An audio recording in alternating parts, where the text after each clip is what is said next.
Hi, this is Krishna Iyer with the Iyer think tank in Delray Beach. This short podcast is about the Iran war. We are on day 35 of the Iran war.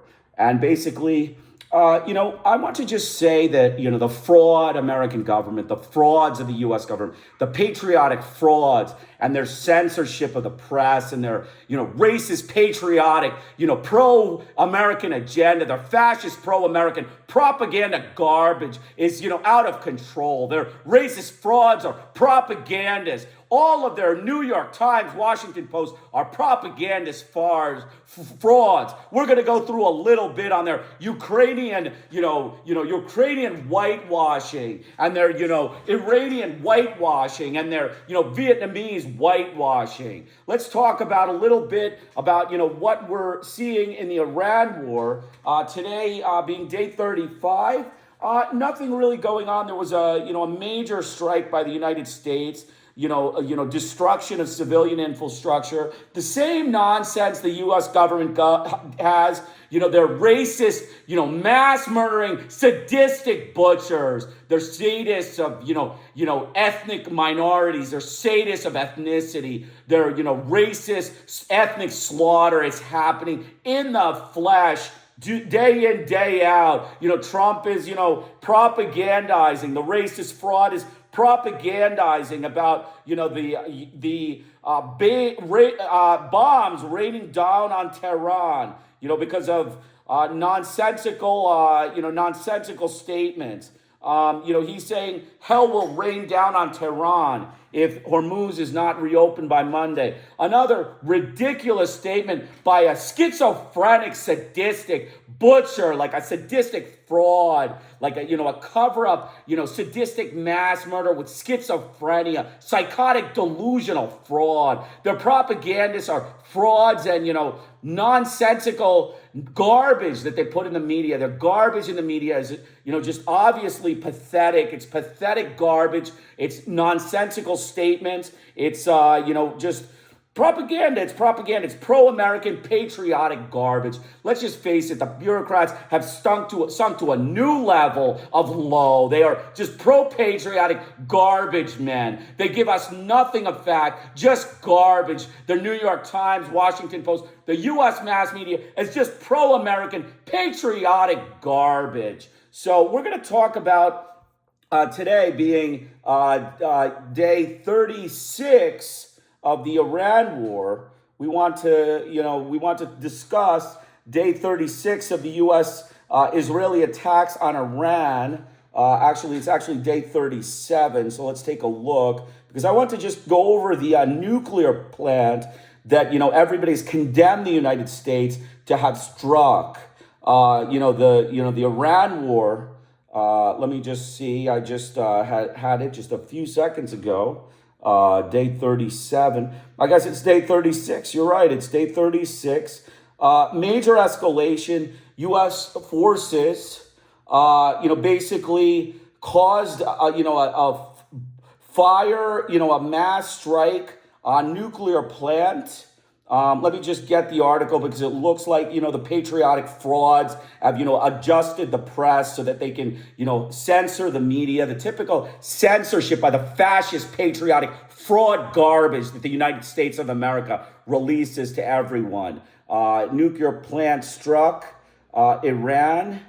Al Jazeera. I'm just going to, bring up this article real quick. I just want to, discuss, the Iran war with respect to this nuclear plant being struck. Bushehr nuclear plant was struck, killing IAEA. And the Russians, actually stated that this is, an error. This is a, major mistake, a major miscalculation by the United States. A serious problematic situation.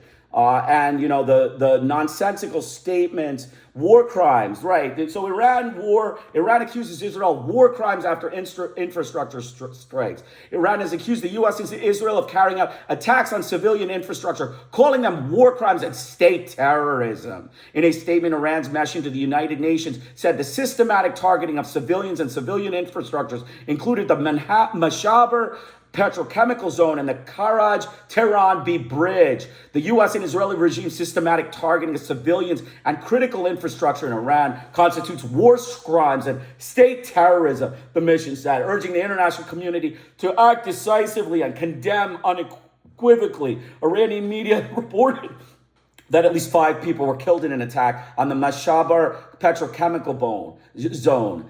Separately, the B1 bridge in Karaj was hit by 2 missiles, partially collapsing the structure. At least 8 people were killed and 95 others wounded, according to Iranian reports.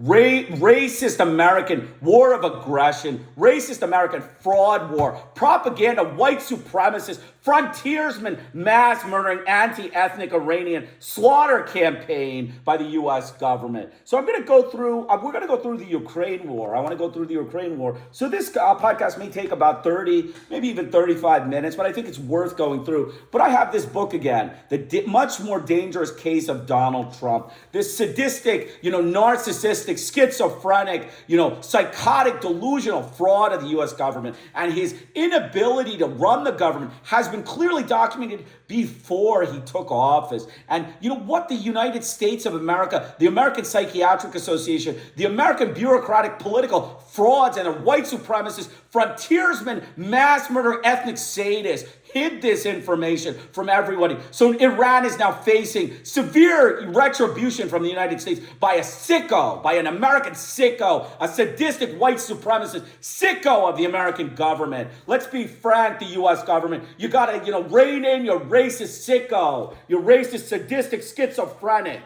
So I'm going to read just a short passage from a conclusion from a doctor. His name is Dr. Greenwood and Dr. Norholm, 2 people who put together a little statement about Donald Trump. He goes through the whole thing. He says, he gives you all the information, his impulsivity, all that stuff. And in conclusion, like any diagnosed psychopath, malignant narcissist, Donald Trump has had to suffer a life devoid of love, depth, conscience, or any hope of self-discipline.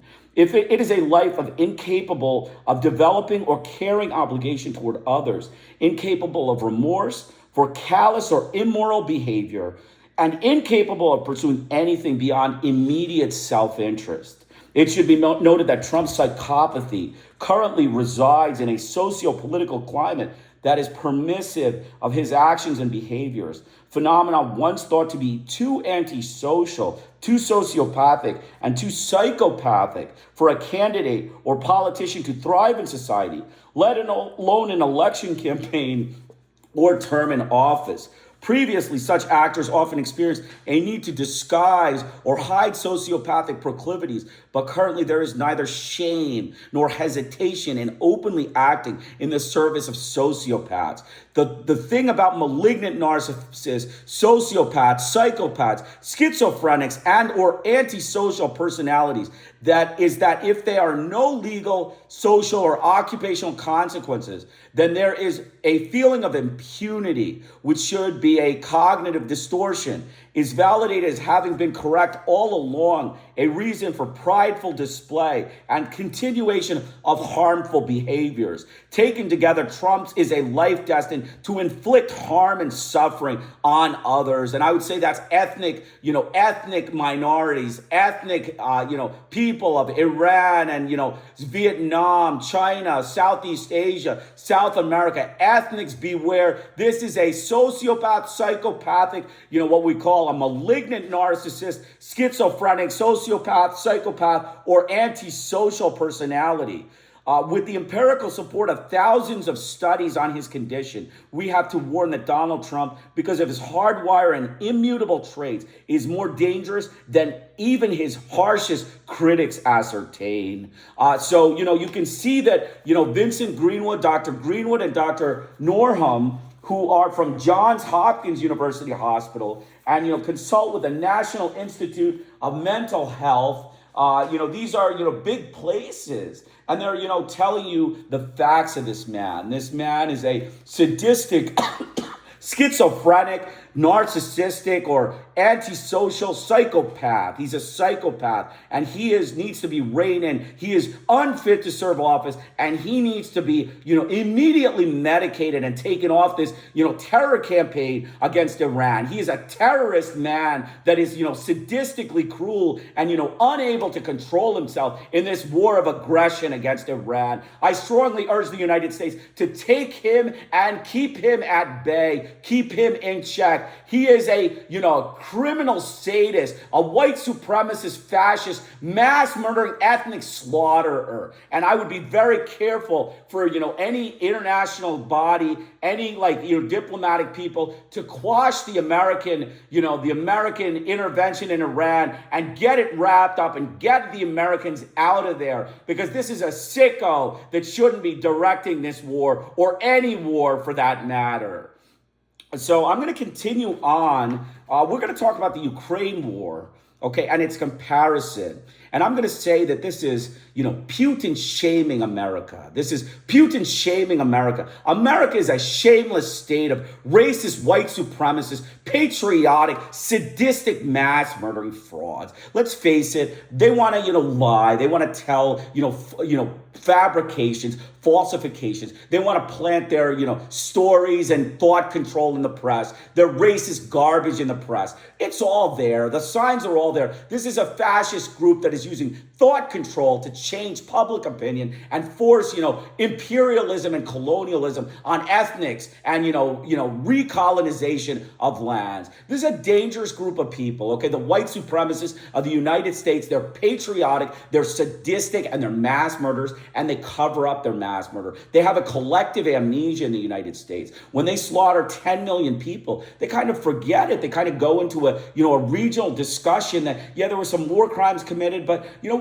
deaths occur in war. They don't talk about the amputees. They don't talk about the paraplegics they created. They don't talk about the bombings of civilian places, like just slaughter after slaughter in Vietnam. You just see all that stuff. They don't talk about any of that stuff. The stuff that they talk about is their fraudulent propaganda of their white press, their racist, fraudulent U.S. mass media press, and their academia. Their academia is equally complicit in ridiculous, pathological, delusional ideas about war. So we're going to go through their ethnic slaughter campaign, and we're going to make comparisons between the Ukrainian campaign and the American campaign. Ethnic slaughter of anyone who doesn't look like Westerners.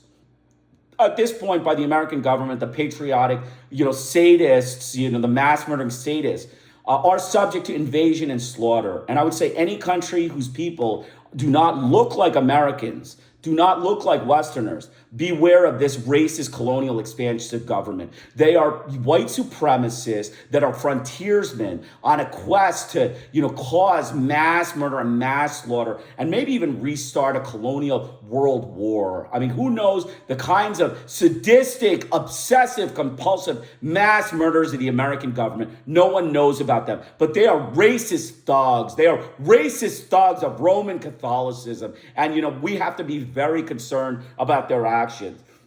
The Ukrainian media and academia garbage patriotic propaganda has been criminally falsifying and complicit in U.S. government racist anti-ethnic agenda. Let's give you an example.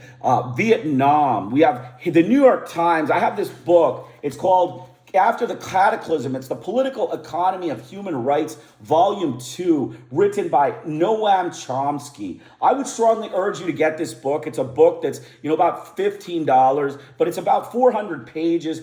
300 pages. It goes through very nicely the United States murderous, brutal, mass murder campaign against the Vietnamese. It was a mass slaughter campaign by the white supremacists of the American, patriotic fraud state. It was a sadistic campaign of terror against the ethnic Vietnamese, Laotians, and Cambodians. It just, an absolute genocide. The end point of this war and Lyndon Johnson's war was genocide. They were trying to genocide the people of Southeast Asia. And, they had a pretend delusion that there was some sort of communist threat in Southeast Asia. But I'm going to read, a short excerpt from this. And, it's about comparing America to Hitler. Okay, this is comparing the Vietnam War to Hitler. Okay, we're talking some major, major sadism here. With the American government, they can deny all they want, but these are major sadistic, mass murderers. Schizophrenic, mass murdering, just thugs. Schizophrenic, mass murdering assassins and, butchers, butchers of Washington. So let me just read this. The regular commentator of the New Liberal Republic, Richard Stroud, also sees the war as one of the greatest blunders of our history. It was not wickedness, it was stupidity. These conclusions he wrote from Paris, where he had been visiting monuments to Hitler's crimes. The emotional impact was overwhelming. I hated the maniac Hitler crew. I could never forgive the Germans. But then he thought of Vietnam, reaching the conclusion just cited. The maniac Hitler crew were presumably not guilty, merely of blunders and stupidity. Strout does not raise the question whether cruelty of maniacs is more or less wicked than the cold-blooded decisions and rationally imposed terror of Washington politicians and military bureaucrats, tabulating body counts and contracting for improved fragmentation bonds. We wonder how...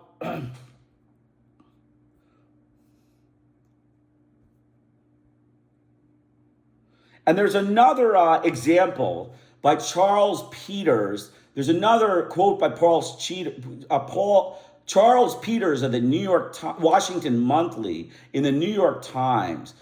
He is concerned to heal the terrible wound that the war has left with us by finding some common ground between the left and right, both of whom must concede that they were in part wrong. The error of the right was that the massive escalation in 1965 was wrong, and that the effort to bomb the North Vietnamese into submission was stupid. We began to go wrong in 1965 with our campaign of mass slaughter